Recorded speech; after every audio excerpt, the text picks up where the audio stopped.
कृष्ण भक्ताय तद्भक्ताय नमो नमः। ओम नमो भगवते वासुदेवाय। ओम नमो भगवते वासुदेवाय। ओम नमो भगवते वासुदेवाय। ओम नमो भगवते वासुदेवाय। ओम नमो भगवते वासुदेवाय। ओम नमो भगवते वासुदेवाय। नारायणं नमस्कृत्यं नरं चैव नरोत्तमं देवीं सरस्वतीं व्यासं ततो जयमुदीरयेत् नष्टप्रायेषु भद्रेषु नित्यं भागवत सेवया भगवती उत्तमश्लोकिर्भक्तिर्भवती नैष्टिकी। कृष्णाय वासुदेवाय देवकी नंदनाय च नंदगोपकुमाराय गोविंदाय नमो नमः। जय श्री कृष्ण चैतन्य प्रभु नित्यानंद श्री अद्वैत गदाधर शिवासदि गौर भक्तवृंदा। हरे कृष्णा कृष्णा कृष्णा हरे हरे, हरे राम राम राम हरे हरे। हरे कृष्णा। प्रिय पंचशील भक्तवृंद, दामोदर देश भक्तवृंद, फेसबुक के भाग्यशाली भक्तों, हम भागवत की प्रार्थनाओं को वंदना के रूप में जो श्रवण करते आ रहे हैं, आज हम दसम स्कंद के 28वें अध्याय के पांचवें या चौथे श्लोक से, पांचवें श्लोक से वरुण देव की भगवान श्री कृष्ण को प्रार्थना, इसका श्रवण करेंगे। वैसे अभी तक हमने गोवर्धन, भगवान का गोवर्धन धारण करना और गोवर्धन धारण के बाद इंद्र का भगवान से क्षमा याचना मांगना, इसका वर्णन सुना। वैसे अगर आप देखें कि इंद्र पूजा हुआ करती थी दिवाली के दूसरे दिन, तो प्रतिपदा अमावस्या की दिवाली होती है, तो प्रतिपदा को हुई इंद्र की पूजा बंद और गोवर्धन पूजा। तो उस दिन तो गोवर्धन पूजा हुई और दूसरा दिन, इसका मतलब द्वितीया को इंद्र ने ब्रज के ऊपर आंधी तूफान बरसाना शुरू किया और भगवान ने गोवर्धन धारण किया। 7 दिन गोवर्धन धारण किया, तो ये हो गए 9-10 दिन। और फिर एकादशी का दिन आया तो नंद बाबा ने एकादशी का व्रत रखा और द्वादशी को व्रत के प्रातः काल में स्नान करने के लिए जमुना में गए। तो वरुण देव के असुर अनुचर किसी ने उनको बंदी बना के वरुण लोग ले गया। तो जो नंद बाबा के साथ कुछ गोप और गए थे, उन्होंने हाय कृष्ण हाय राम करके बुलाया, तो भगवान श्री कृष्ण जान गए कि वरुण देव मेरे पिता को अपहरण करके ले गया है। तो भगवान श्री कृष्ण जल में प्रवेश किया जमुना के और वरुण लोक पहुंच गए। तो सुखदेव गोस्वामी ने कहा कि जैसे इंद्र से अपराध हुआ और उसने भगवान की प्रार्थना की, तो एक और लीला भी सुन लीजिए परीक्षित। ऐसे वरुण देव के अनुचरों ने भी अपराध किया और उसने भी भगवान श्री कृष्ण की ऐसे ही प्रार्थना की थी। तो इसलिए ये प्रसंग उसके बाद उसके साथ जुड़ा हुआ है। और किसी एक क्लास में हमने आपको बताया था कि ब्राह्मण पत्नियों के ऊपर भक्ति की कृपा करके भगवान ने ब्राह्मणों को अनुकूल बनाया। फिर देवराज इंद्र के अहंकार को चकनाचूर करके उसको भी अनुकूल बनाया। अब बड़े बूढ़े गोप जो हैं ब्रज के, उनको वरुण से प्रार्थना प्राप्त करके, और ये जानकारी नंद बाबा के द्वारा जब गोपों को मिलेगी तो सब कृष्ण की महानता को समझेंगे। तो ये तीनों ही तो समाज के अंदर किसी कार्य का समर्थन या असमर्थन करते हैं। तो अब ब्राह्मण भी समर्थन करेंगे, देवता भी समर्थन करेंगे और बड़े बुजुर्ग भी समर्थन करेंगे, तब भगवान की रास लीला की का शुभारंभ होगा। ये रास लीला की भूमिका की का कुछ लीलाएं हैं। तो हम पढ़ रहे हैं वरुण भगवान श्री कृष्ण को देखा, वो उनके लोक में आए हैं, तो वो प्रार्थना कर रहे हैं। श्री वरुण वाचा अद्य मे निभृतो देहो अद्यैव अर्थो अधिगत प्रभो त्वत्पाद भाजो भगवन् अवाप्तुं पारम अध्वन्नः। श्री वरुण देवता प्रार्थना करते हैं। अद्य का मतलब आज। मैं निभृतो देहो। निभृतो का मतलब होता है नित्रांत भृतो। पता नहीं कितने मैंने जन्म लिए होंगे, लेकिन जितने मैंने शरीर लिए देहो, उनका आज मेरे को फल मिल गया। अद्य अर्थ अधा दैव अर्थो। जितने मेरे को देह मिले थे, आज उनका लाभ मिल गया, अर्थ मिल गया, लक्ष्य मिल गया। अधिगत प्रभु। अधिगत का मतलब आज मुझे इसका अनुभव हुआ कि आपका साक्षात दर्शन हुआ, तो मेरे जन्म लेने का और कई जन्मों के बाद ये सौभाग्य मिला है। कितने शरीर हमने लिए, सारे शरीर लेने का जो सौभाग्य आज मुझे प्राप्त हो गया।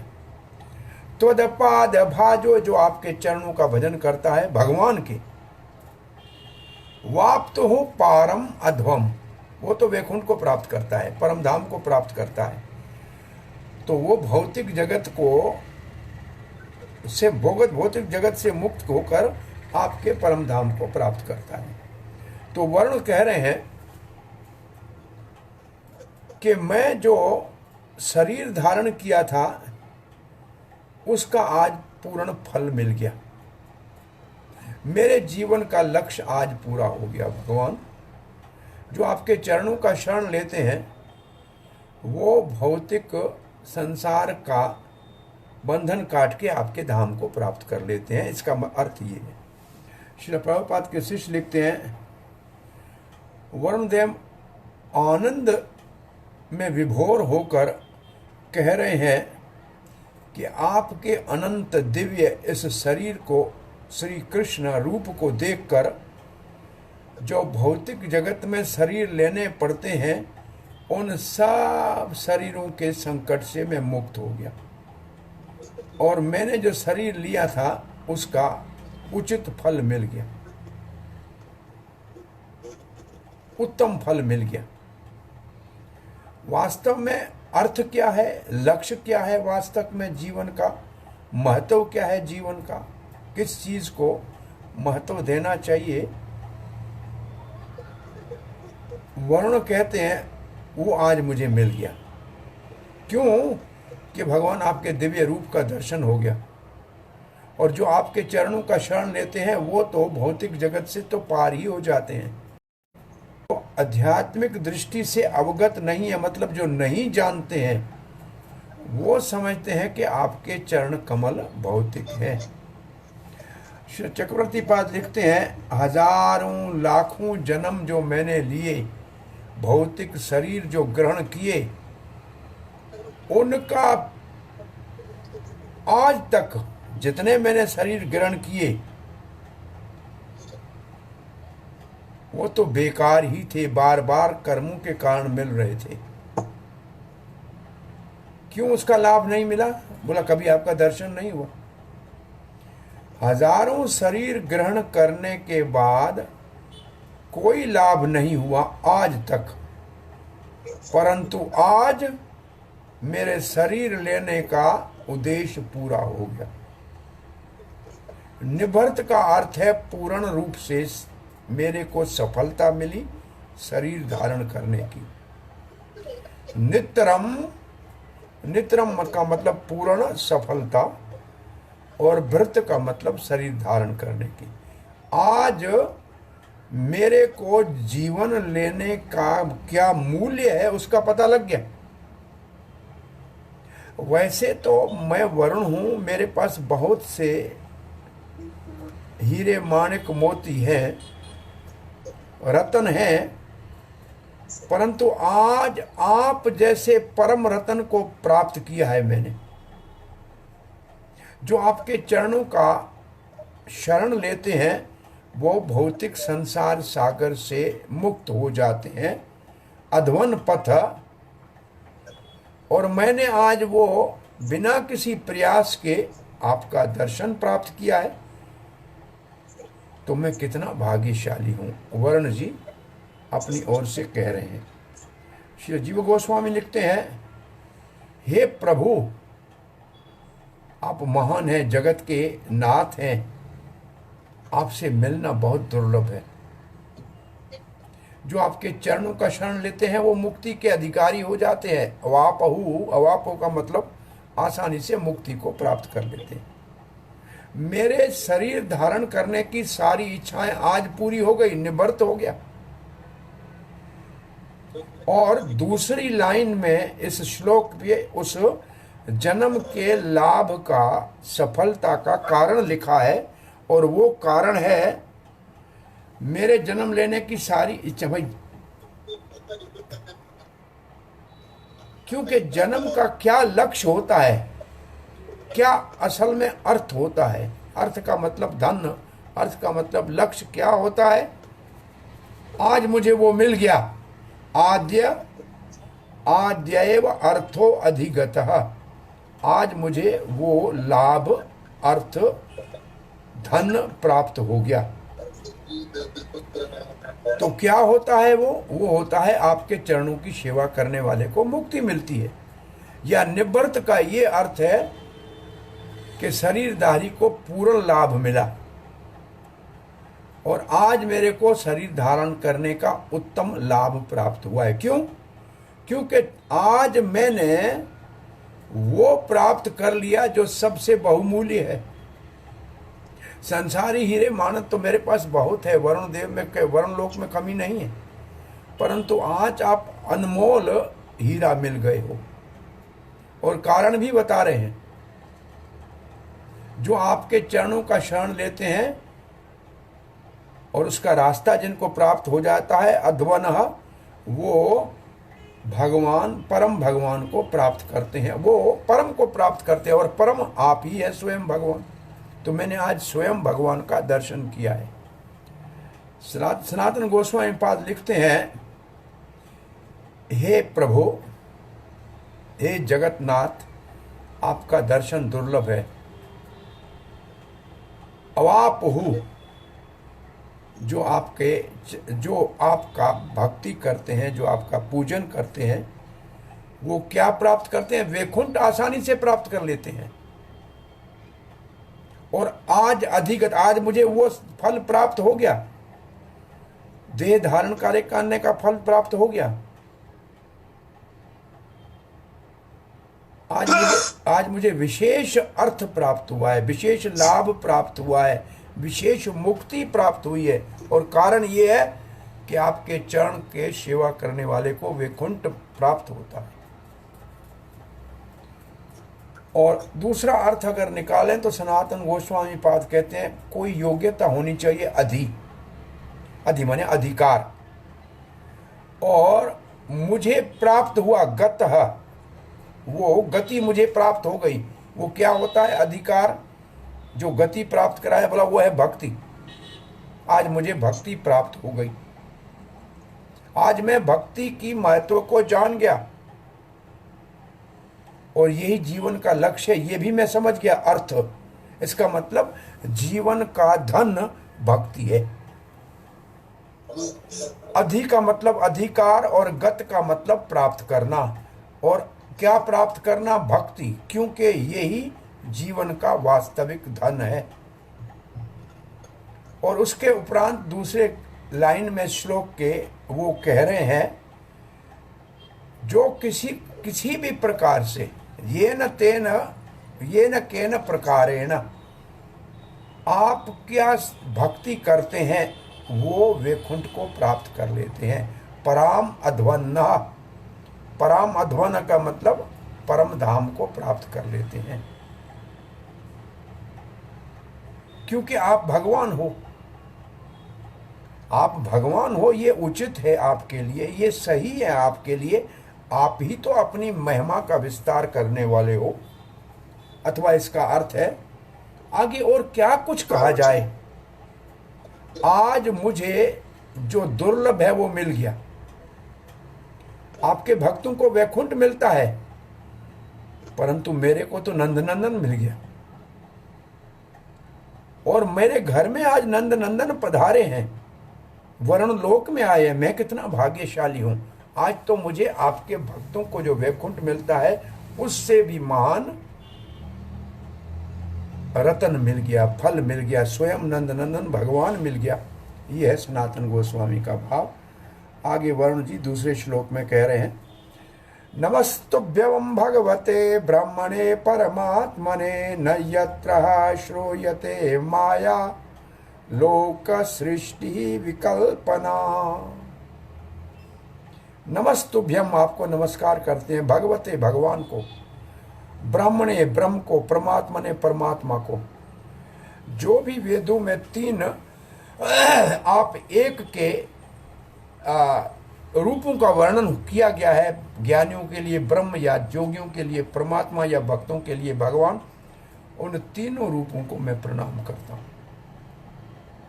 ये तीनों कैसे हैं? न यत्र श्रूयते माया, इन तीनों में वेद कहता है माया का कोई प्रभाव नहीं है।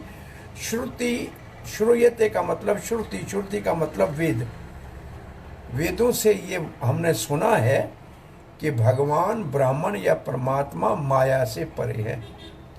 लोक सृष्टि विकल्पना, भले भगवान भौतिक जगत की सृष्टि करते हैं, ये व्यवस्था करते हैं, परंतु उससे परे है।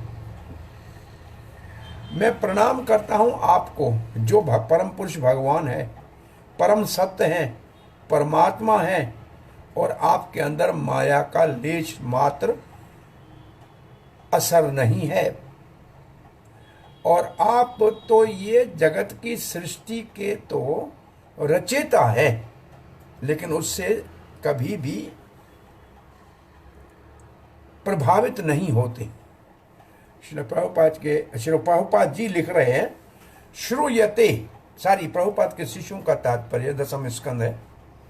श्रूयते बहुत महत्वपूर्ण है, श्रुति वेद को कहते हैं, और ये प्रमाणिक वर्णन करता है भगवान के अपने मुख से कहा हुआ हो अपौरुषीय अथवा भगवान के अधिकृत ऋषियों के द्वारा वर्णन किया है। क्योंकि वेदों के फिर व्यासदेव और उसके शिष्य पायल, जैमिनी आदि ये आचार्य हैं, उनके द्वारा वर्णित जो सिद्धांत है उसको श्रूयते कहते हैं।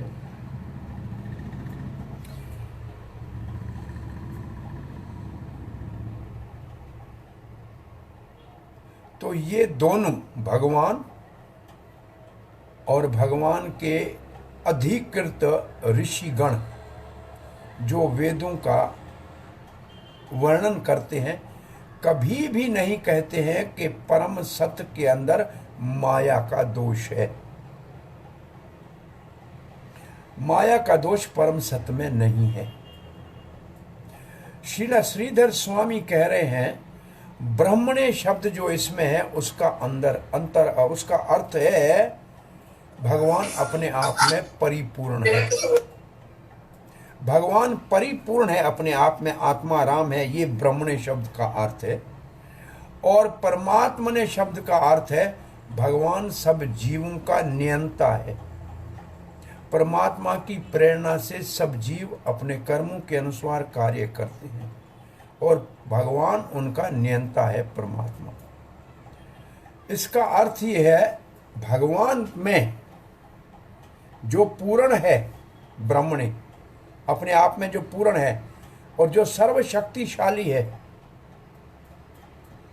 उसमें भौतिक प्रकृति का कोई भी लेश मात्र स्पर्श नहीं है। भौतिक प्रकृति का तो वहां कोई जुरिडिक्शन ही नहीं है, उससे वो परे है।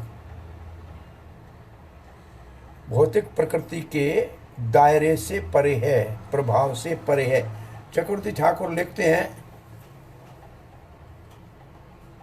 तीन मार्गों से भगवान आपकी प्राप्ति हो। परमात्मा को भी प्रणाम करता हूँ। ये सभी आप एक ही है, श्री कृष्ण। आप श्री कृष्ण भक्तों के लक्ष्य भगवान भी है, परमात्मा भी आपका विस्तार है, ब्रह्म भी आपका ही प्रकाश है।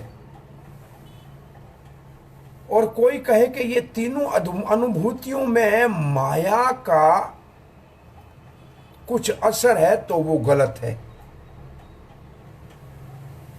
उनका ये कहना सही नहीं है, सत्य नहीं है।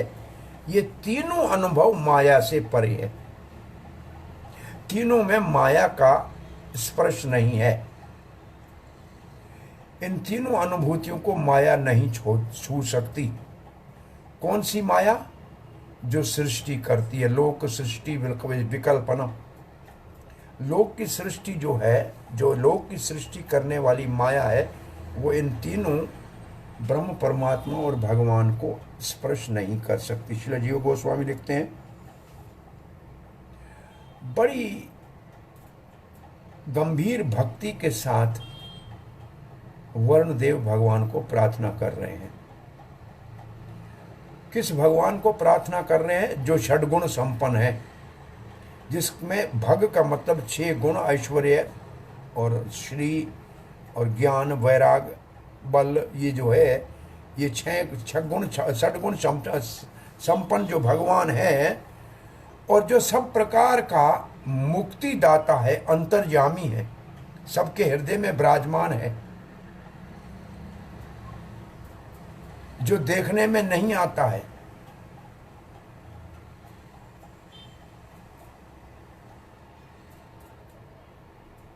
उसको प्रणाम कर रहे हैं। अदृश्य शक्ति को प्रणाम कर रहे हैं। ब्रह्म अदृश्य शक्ति है, और जिनको ज्यादा कुछ अधिकार नहीं है, वो कहते हैं ये सब एक है। सत्यम ज्ञानम अनंतम। सत्यम का मतलब, यहां सत्यम का मतलब है वजूद, सदा रहने वाला है। और ज्ञानम और चित्त, ये ज्ञान है। ये तैत्तिरीय उपनिषद कहता है सत्यम ज्ञानम अनंतम। भगवान का अस्तित्व और भगवान का ज्ञान अनंत है। भगवान का स्वरूप माया का नहीं है। माया किसका स्वरूप बनाती है? माया जीवों का स्वरूप बनाती है। उस माया के ऊपर आपका प्रभाव नहीं है। भगवान, माया के ऊपर आपका प्रभाव नहीं है। माया तो जीवों के शरीर बनाती है, आपके शरीर नहीं बनाते। आपके अवतार के शरीर सच्चित आनंद है, माया के प्रभाव से परे है। वो सत्यम ज्ञानम अनंतम। तैत्तिरीय उपनिषद कहते हैं आपका शरीर सत्य है और ज्ञान स्वरूप है, सच्चित है और आनंदमय है। अनंतम लिखा है यहाँ, और हम उसको आनंद कहते हैं। आगे भक्ति के इसका एक भाव ये है कि जो ज्ञानी ब्रह्म का साक्षात करते हैं, वो सत्य भगवान का जो अस्तित्व है उसका अनुभूति करते हैं। जो योगी परमात्मा तक अनुभूति करते हैं, वो सत्य और चित्त दोनों की कर सकते हैं। परंतु जो भगवान के भक्त हैं, वो सत्य चित्त के साथ आनंद, जो भगवान का तीसरा अस्तित्व है, उसका भी अनुभूति कर लेते हैं।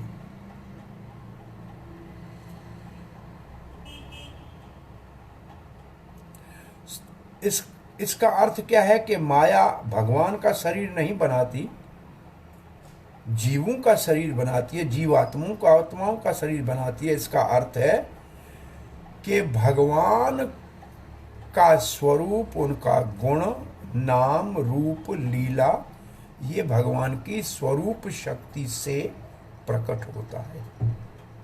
तो भगवान की स्वरूप शक्ति को ही सच्चित आनंद कहते हैं।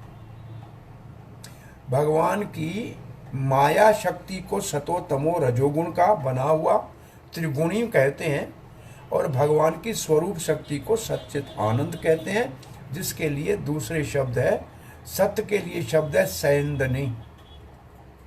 चित्त के लिए शब्द है संवित और आनंद के लिए शब्द है हलादीनी। तो सत चित्त आनंद या संयंदनी, संवित और हलादनी शक्ति, इन तीनों को भगवान की स्वरूप शक्ति कहती है।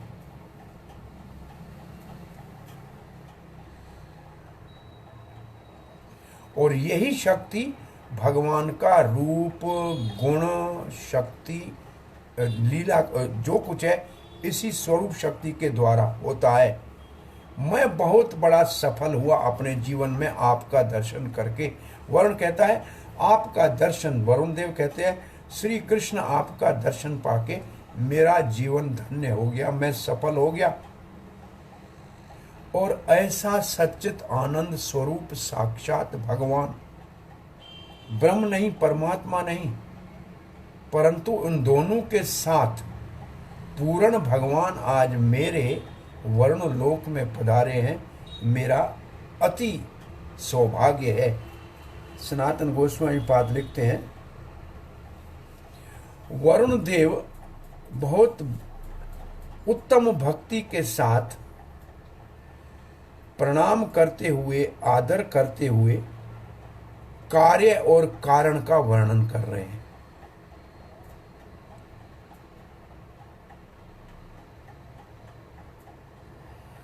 वो कहते हैं जो भगवान परम पर ब्रह्म का भक्ति करते हैं, पूजन करते हैं, या परमात्मा का पूजन करते हैं, वैकुंठ को प्राप्त करते हैं।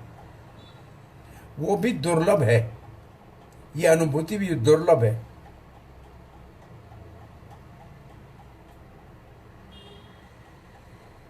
और भगवान कहते अरे मैं तो भाई वैकुंठ में रहने वाला नहीं हूं, वो मेरा दर्शन करके आप इतनी महिमा क्यों गा रहे हैं?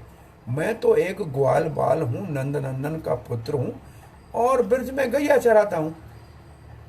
अरे नहीं, आप ग्वाल बाल नहीं है, आप भगवान हैं, परमात्मा है, ब्रह्म है।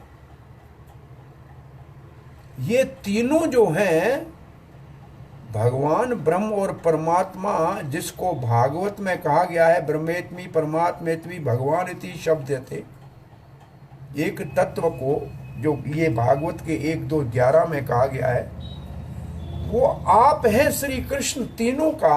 वो तीनों आपके अंदर समाये हुए हैं, वह तीनों आप ही का स्वरूप है। इस ऊपर वाले श्लोक में जो ब्रह्म, उसको बीच में रखा है, इसका मतलब भगवान का ही स्वरूप है ब्रह्म। परंतु बीच में रखने का एक भाव है, सनातन गोस्वामी कहते हैं कि बीच में रखा है, इसका मतलब उन दोनों से ये नीचे स्तर का है। शब्द ये लिखा है, अंग्रेज में पढ़ रहा हूं। In above verse the Brahm is in the middle to express the lord is also Brahm, though it is inferior to the other two. Other two का मतलब भगवान और परमात्मा से ब्रह्म का साक्षात्कार थोड़ा नीचे के स्तर का है। वो है तो एक ही भगवान, परंतु साक्षात्कार नीचे के स्तर का है। परंतु इन तीनों में माया का स्पर्श का लेश मात्र भी नहीं है।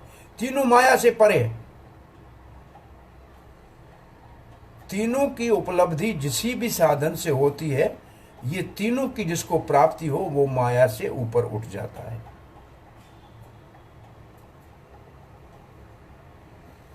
भगवान का रूप माया से परे है, क्योंकि भगवान जो शरीर माया बनाती है, वो तो जीव आत्माओं के शरीर कर्मों के कारण माया बनाती है, प्रकृति बनाती है। परंतु जब भगवान अवतार लेकर आते हैं तो उनका स्वरूप, उनका जो श्री रूप विग्रह है, जो रूप है, वो स्वरूप शक्ति का विस्तार है, जो सतचित आनंद स्वरूप है। तो दोनों में बहुत अंतर है। हमारे शरीर में, जीवों के शरीर में और भगवान के रूप में, हमारे रूप में बहुत बड़ा अंतर है। हमारा शरीर प्रकृति का बना हुआ है, माया का बना हुआ है। भगवान का शरीर अपनी स्वरूप शक्ति का बना हुआ है। पर ब्रह्म भगवान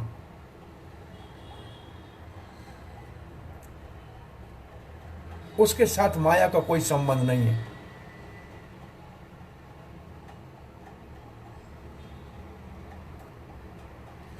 और न ही परमात्मा में भी माया का कोई प्रभाव है। भगवान के रूप भगवान की स्वरूप शक्ति से प्रकट होते हैं। और मैं बहुत सफल अपने आप को, जीवन को मानता हूं। मैं आज धन्य हो गया जो मेरे घर में आप पूर्ण पुरुष पधारे हैं। 7वां श्लोक पढ़ रहे हैं।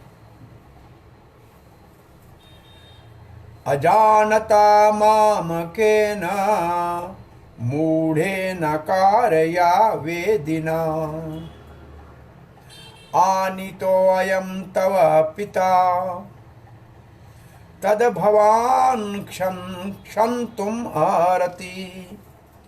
2 श्लोकों में भगवान की प्रार्थना करके और अब कहते हैं अजानता, अनजाने में, अज्ञानता के कारण, माम के न मेरे, मूढ़े न कार्य वेदिना, मूढ़े न मूर्ख ने, अकार्य वेदिना अपने कार्य को ठीक तरह से नहीं जानता था। हमारे अनुचर जल में रहते हैं, जो बिना टाइम के असुर काल में अगर कोई जल करता है तो उसको दंडित करते हैं, बंदी बनाते हैं। लेकिन आपके पिता के साथ उन्होंने ये जो कार्य किया, ये मूर्खता का कार्य है। अजानता माम के न मूढ़े न अकार्य वेदिना, वेदिना का मतलब जानने वाले, अकार्य का मतलब जो उनका कार्य था, जो उनका कर्तव्य था, जो उनका फर्ज था, जो उनका ड्यूटी थी, वो ठीक तरह नहीं जान पाए। आनी तो अयम तव पिता, यहां आपके पिता को बंदी बनाकर लाए हैं। तद भवान क्षमतु अर्हति, आप कृपा करें हमें क्षमा कीजिए। 3 श्लोक में वरुणदेव अपने अनुचर के अज्ञानता के कारण अपराध जो भगवान के पिता के प्रति किया है उसके लिए क्षमा मांग रहे हैं। कह रहे आपके पिता जो यहां अब लाए गए हैं, वो मेरे पास मेरे मूर्ख अज्ञानी सेवक ने अपने कर्म को ठीक तरह न जानते हुए ये कार्य किया है। आप कृपा करके हमें क्षमा कर दीजिए। अयम शब्द का अर्थ है जो यहां अभी इस वक्त है। कौन है? भगवान श्री कृष्ण के पिता नंद महाराज, जो वरुण लोक में है। वरुण लोक उनकी ओर इशारा करके कहते अयम, ये आपका पिता जो यहाँ है। और वास्तव में विश्वनाथ चक्रवर्ती ठाकुर कह रहे हैं वरुण देव ने नंद बाबा को एक रतन जड़ित सिंहासन के ऊपर विराजमान किया और बड़े आदर के साथ उनका पूजन किया।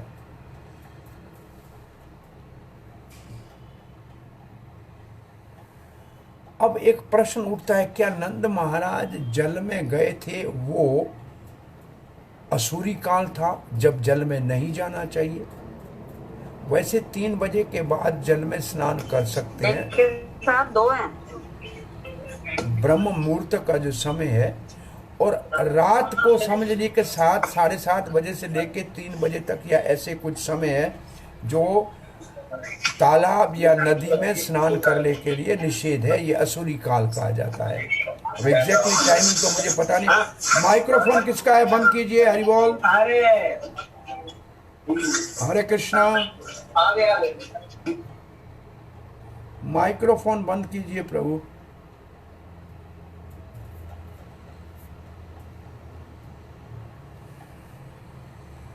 तो चक्रवर्ती पाद की टीका से लेके प्रभुपाद जी के शिष्य लिखते हैं,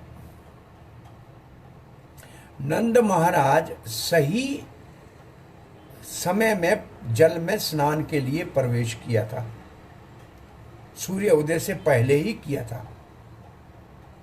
श्री जीव गोस्वामी ने अपने टीका में ये लिखा है, इस अध्याय के पहले श्लोक में ये कहा गया है, जो एकादशी का दिन था उसके 18 घंटे पूरे हो चुके थे। 6 घंटे चंद्र की गणना से, जो दिन रात को सूर्य की गणना से गिनते हैं और चंद्रमा के, तो हमारे जो पंचांग है सूर्य और चंद्र दो इनकी गणना से चलते हैं, इसलिए कभी कभी थोड़ा अंतर होता है। तो उससे अगर गणना करें तो 6 घंटे चंद्रमा की गणना से द्वादशी का पारण करने का समय होता है, और वो तब तक समाप्त हो ही चुका था जब जल के अंदर महाराज ने प्रवेश किया था। द्वादशी का समय पूर्ण हो चुका था। जब सूर्य का उदय होता है तो द्वादशी का पारण होता है, परंतु आज थोड़ा समय पहले था, इसलिए नंद बाबा जल में थोड़े सवेले प्रवेश किया था।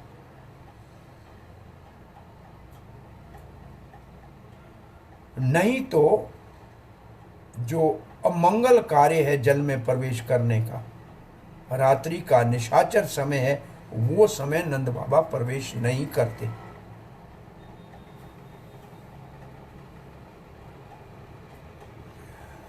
और फिर प्रभुपाद जी के शिष्य लिखते हैं, वरुण के अनुचरों को इस बात का तो पता होना चाहिए था, क्योंकि वो भी वैदिक धर्म के नियमों का पालन करना जानते हैं।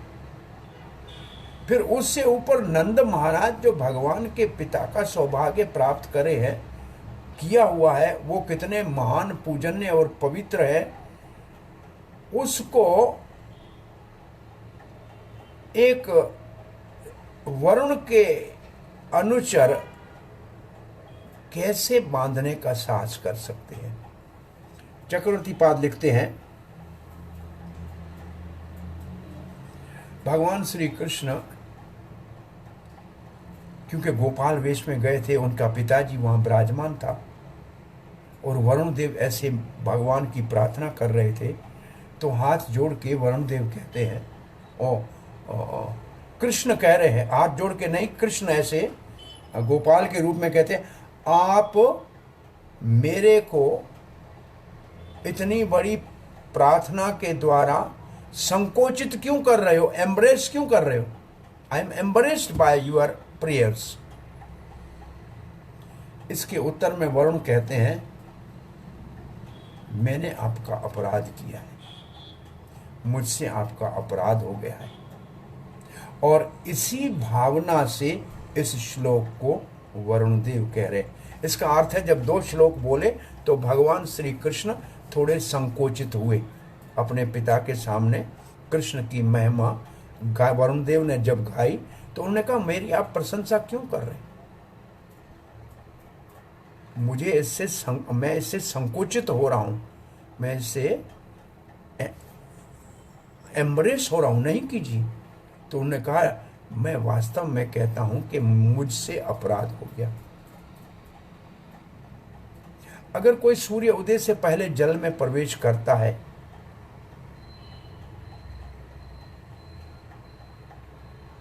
और द्वादशी का थोड़ा समय अभी तक बचा हुआ है पारण का, जो भक्ति के शास्त्रों को जानते हैं वो समझते हैं कि ये समय उचित है, इसमें जल से स्नान कर लेना चाहिए। मेरे एक सेवक ने, जो इस नियम को नहीं जानता था, वो आपके पिता को बड़ा अपराध करके बंदी बनाकर यहाँ लाया है।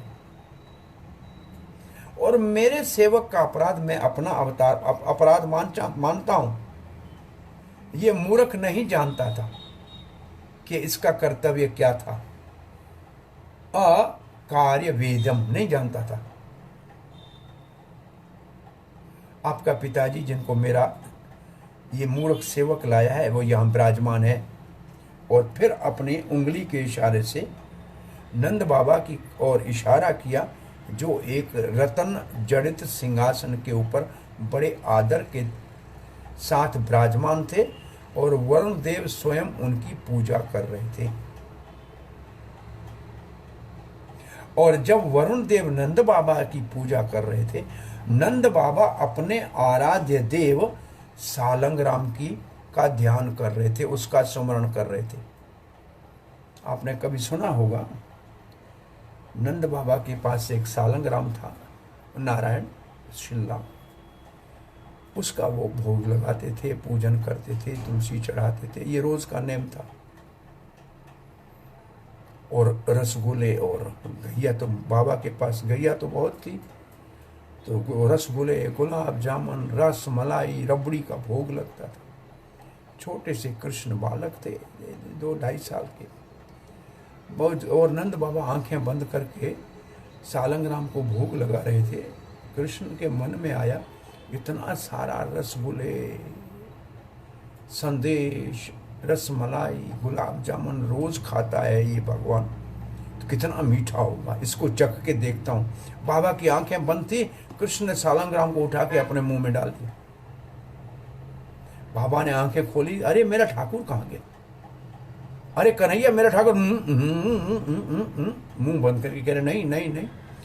यशोदा से पूछा है ये मेरा ठाकुर जी का है? बोला आप बाप बेटे यहाँ बैठा है, और कौन आया?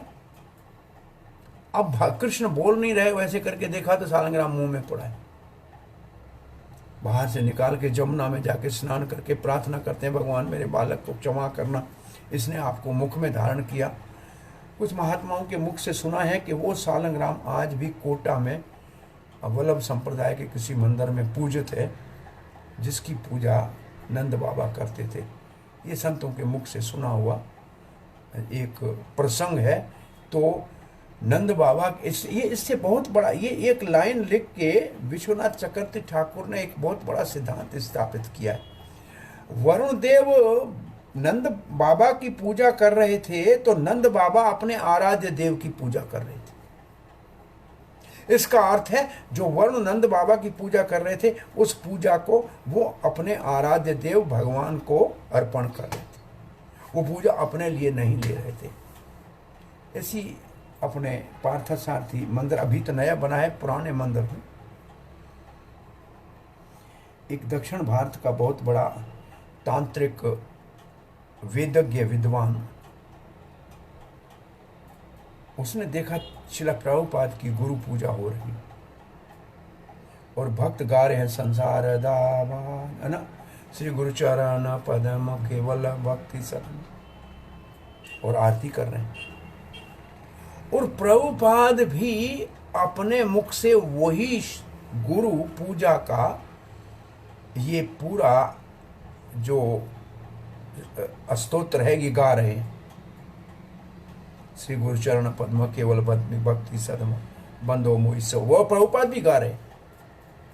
तो उन्होंने पास में खड़े हुए एक महात्मा से पूछा, वो लोकनाथ स्वामी थे, बोला ये जिनकी आप पूजा कर रहे हैं ये भी वही गा रहा है जो आप गा रहे हैं? तो उन्होंने महाराज ने उत्तर दिया कि हम इनकी पूजा कर रहे हैं, ये अपने गुरुदेव की पूजा कर रहे हैं। एक बार प्रभुपाद के शिष्य ने कहा जय प्रभुपाद की, तो प्रभुपाद की जय। तो वो शिष्य आश्चर्यजनक हो गए, प्रभुपाद हम आपकी जय कर रहे हैं, आप प्रभुपाद की अपनी जय बोलते हैं क्या? बोला मैं अपनी नहीं, मैं मेरे प्रभुपाद की जय बोल रहा हूं, आप आपके प्रभुपाद की जय बोल रहे हैं। उस वक्त वो बहुत बड़ा वेदज्ञ है, मंत्र तंत्र जानने वाला दक्षिण भारत का भक्त ने कहा ये सच्चा गुरु है। और उसने प्रभुपाद के मिलने का रास्ता बना लिया और प्रभुपाद से मिले और प्रभुपाद के शिष्य बने। और बहुत बड़े विद्वान थे, बहुत ज्यादा प्रचार के भक्ति शास्त्री के भगवत गीता के भी पहले प्रवचन का शुभ आरंभ उन्होंने किया था। और मायापुर में एक बार उन्होंने अनटोल्ड स्टोरी ऑफ रामायण करके बहुत लंबे प्रवचन दिए थे। अलग एक सॉफ्ट कॉपी में छपा हुआ हमारे पास कहीं हुआ करता था, मैं उसका हार्ड कॉपी भी मेरे को मिला था मॉरिशस में एक बार।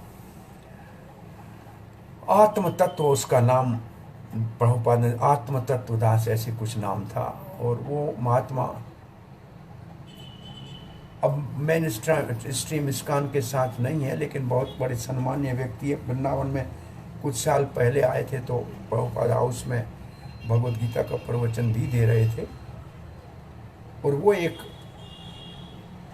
वो कथा बताया उन्होंने, हमको आज तक याद है कि जो 40 रुपये 10-10 के 4 नोट प्रभुपाद जी यहाँ से भारतीय मुद्रा के लेके अमेरिका गए थे, उनको उन्होंने कभी खर्च नहीं किया। उन्होंने अपने उस जलदूता के कैप्टन पांड्ये को ही भागवत के 2 सेटों का पुस्तक वितरण किया और उससे उनको $16 या जो कुछ मुद्रा मिले, उनसे उन्होंने अपना अमेरिका में निर्वाह शुरू किया। और फिर अपने और 200 कॉपी ले गए थे, उनका वितरण करके निर्वाह किया। जब पहली बार वापस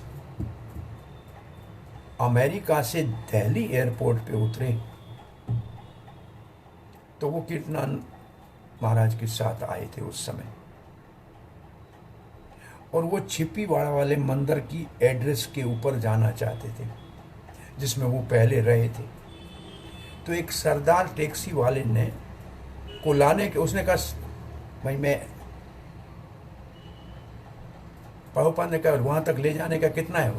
प्रभुपाद का 20 रुपया होगा किराया उस जमाने में। ये 67 की बात होगी। तो जो प्रभुपाद के शिष्य साथ आया था उसने कहा कि मैं मनी एक्सचेंज कर लूं क्या इसको किराया देने के लिए? प्रभुपाद ने कहा मेरे पास अभी तक वो 40 रुपये पड़े हैं जो मैं यहाँ से ले गया था। उस सरदार ने इसको सुन लिया कि इनके पास 40 रुपये हैं। उसने कहा इस वक्त आधी रात का समय है, मैं 40 रुपये से कम नहीं लूंगा। प्रभुपाद ने कहा 20 रुपये किराया होना चाहिए, तुम डबल मांग रहे हो। बोले नहीं, मैं अब रात को तो इतने में ले जाऊंगा। हो सकता है इतनी गाड़ियां उस जमाने में नहीं रही होंगी। 40 रुपया पूरा मुझे चाहिए।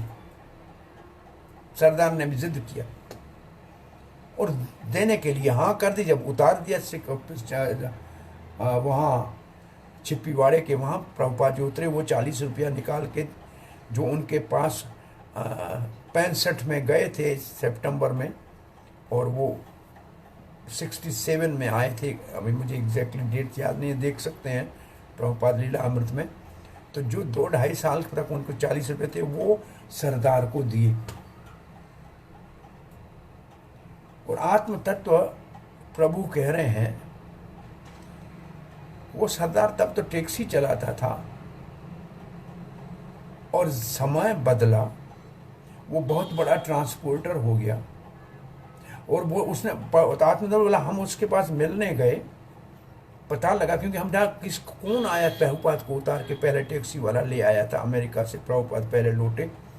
तो उसने अपने पूजा के स्थान पे वो 40 रुपये ऐसे एक फ्रेम में मढ़ के रखे थे, खर्चा नहीं किया।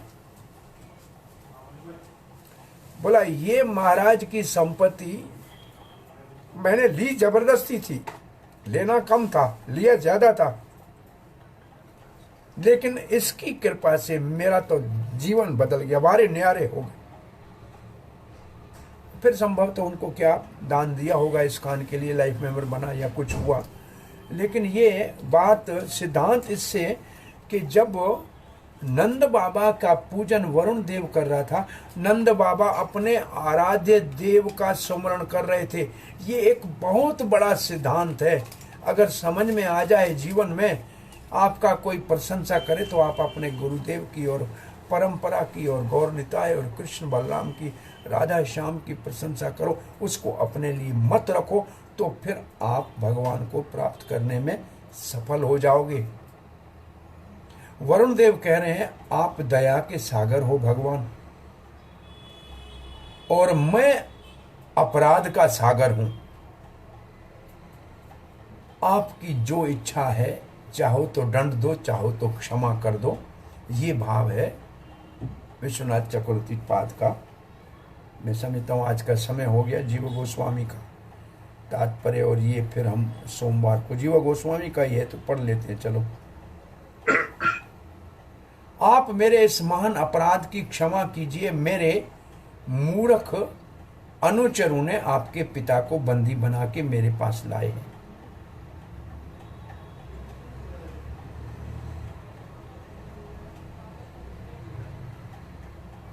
ये इतने ही अगर मूर्ख हैं, अज्ञानी हैं, तो इनको ये कैसे पता लगा कि मेरा पिताजी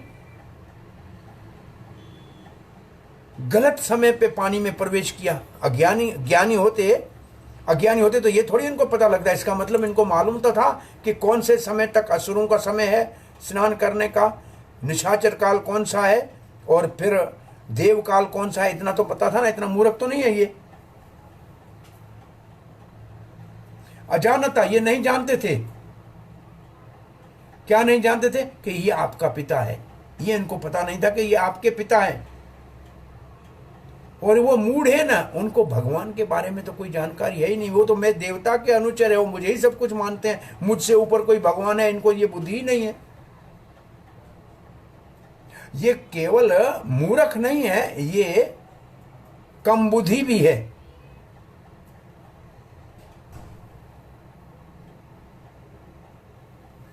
और इसलिए इन्होंने ये अपराध का कार्य किया है। ये आपके पिता है। वरुण उनके पिता की ओर इशारा कर रहे हैं। वो कहते हैं, हमारे लोक में, हमारे महल में ये सुरक्षित आदर पूर्वक विराजमान है।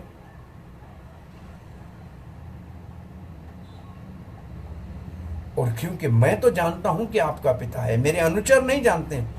मैं जानता हूं कि आप हमारे स्वामी हैं और ये आपके पिता है, इसलिए ये हमारे लिए पूजनीय है। ये कहा गया है, नंदम च मोक्षति भयाद वरुणस्य पाशाद। 2:7:31 भागवत में क्या लिखा हुआ है? 2:7:31 का मतलब भगवान के अवतारों का जहां वर्णन किया है। 1:3 में भगवान के 24 अवतारों का वर्णन है, और 2:7 में भगवान के अवतारों का वर्णन है। वहां ये क्या लिखा है?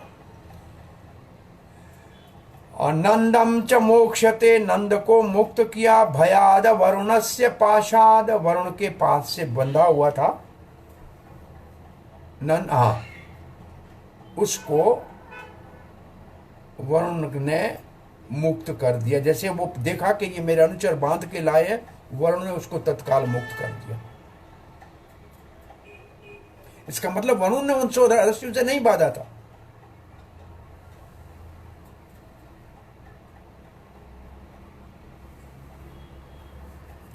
तो फिर इसका अर्थ क्या है?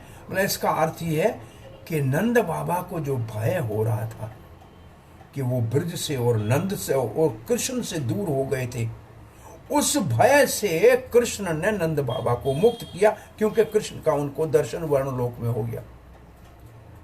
नंद बाबा को और कोई भय नहीं था। वो सुबह स्नान करने के बाद कृष्ण का और ब्रज का दर्शन नहीं कर पाया, उसका उनको अगर भय था, वर्णलोक में वो चला गया था। तो इसका भाव ये है, आप हमारे को क्षमा कीजिए, हम अपराध का क्षमा कीजिए, हम आपके पिता को यहां लाए हैं। अगर ये कहा जाए कि इतना बड़ा ये अक्षम्य अपराध है, इसको क्षमा नहीं की जा सकती, आप प्रभु हैं, आप कर सकते हैं, आप समर्थ हैं, आप इसको क्षमा नहीं करेंगे? आप हमारे स्वामी हैं। स्वामी को अपने सेवक का अपराध क्षमा करना चाहिए। आप हमें क्षमा कर दीजिए। मैं समझता हूँ 1-2 श्लोक और होंगे, अब अगले बार करेंगे। ममाप्यनुग्रहं कृष्णः कर्तुमर्हसि अशेषदृक् गोविंद नियताम एषा पिता ते पितृवत्सलः। इस श्लोक का रसास्वादन हम सोमवार को श्री कृष्ण बलराम की कृपा से करेंगे। हरे कृष्णा, धन्यवाद। हरे कृष्णा प्रभु। हाँ, हरे कृष्णा। प्रभु आपने बताया था ना ये सच्चित आनंद के बारे में। आनंद तो हलादिनी शक्ति बोले थे आप। हाँ जी। सत और चित। सत सत सेंधनी, सत सेंधनी और समवित चित्त। संवित सेंधनी सत्य, ओके समवित चित्त, ओके हलादिनी आनंद। ओके। और एक प्रश्न है प्रभु, जैसे आपने बताया लाइक नंद बाबा शालिग्राम शिला की पूजा करते थे। हाँ, विष्णु के, विष्णु उस time पे नारायण की। प्रभु नारायण की। हाँ जी। तो बाकी वहाँ के सारे लोग नारायण शालिग्राम शिला का ही पूजा करते थे प्रभु उस टाइम पे। अच्छा, प्राय ब्राह्मण तो शालिग्राम शिला की पूजा करने का विधि विधान है। प्रभुपाद चाहते थे, मैं सुना है कि शालिग्राम की पूजा सब विधि ब्राह्मणों को करनी चाहिए। और शालिग्राम की पूजा 3 वर्णों में तो होती है, ब्राह्मण क्षत्रिय वैश्य में शालिग्राम की पूजा होती है। वो आसान पूजा है, आसान पूजा है, इसलिए उसको तुलसी तल और जल चढ़ाने से, दूध थोड़ा अर्पण करने से। और हमारे अद्वैत आचार्य ने शालिग्राम को ही तुलसी जल और गंगा जल और तुलसी अर्पण करके भगवान चैतन्य महाप्रभु का आह्वान किया था। ओके प्रभु, thank you so much. Hare Krishna, Hare Krishna. Krishna Prabhu ji, एक चीज पूछनी थी। हाँ। जो आपने बताया असुरों का समय है शाम का, वो निशाचर समय एग्जैक्टली क्या है? रात को संध्या काल के बाद 8 बजे के बाद नदी में, मैं समझता हूँ 7:30 8 के बाद, और सुबह 3 बजे तक नदी सरोवर में नहाने का निषेध है। तो ये क्या गंगा जी पे तो नहीं लागू था? असल में है गंगा जी में, तो जमुना जी में तो गए थे। गंगा जमुना एक ही बात है भाई। सारी रात नहाना नहीं चाहिए, वो निशाचर समय है भाई। एक सीमित समय। हमने अभी हम जाते हैं हरिद्वार, तो आरती के समय तक नहाए तो नहाए, उसके बाद प्रायः कोई सुबह ही जाके नहाते हैं सब 3 साढ़े 3 बजे के बाद। ये बीच का टाइम नहाने का नहीं है। ये निशाचर काल कहलाता है। प्रभु जैसे प्रभु जी ने पूछा था ना, सपोज हम वॉशरूम जाते हैं तो फिर नहाते हैं ना प्रभु।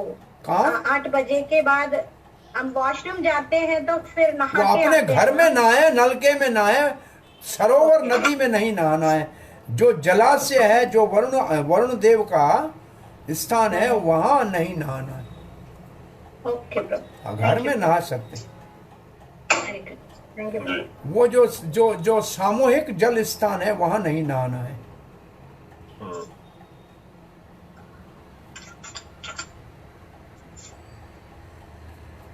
हरे कृष्णा। और कोई प्रश्न जिज्ञासा नहीं है तो श्रील प्रभुपाद की जय।